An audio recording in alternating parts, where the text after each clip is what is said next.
अपनी हर खुशी तेरे नाम लिख कर खुद को खाली कर दिया, और तुमने खालीपन को मेरी सबसे बड़ी कमजोरी बना दिया। वफा के बर्ड में जो मिला वो एक लंबी अधूरी रात थी,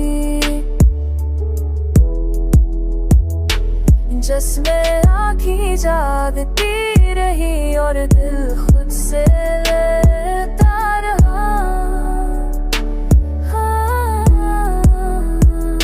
जुदाई ने मुझे सिखाया कि हर पर हमेशा नहीं रहता, जो अपना हो वही सबसे गहरा जख्म दे जाता।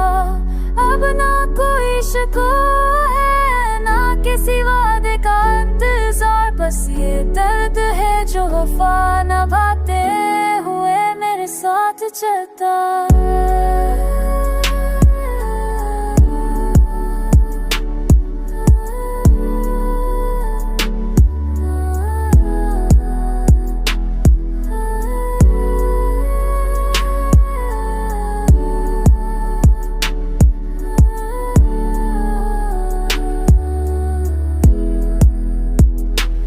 खाते वादे में तुम ना होए कल पीर हूँ मेरी राख की,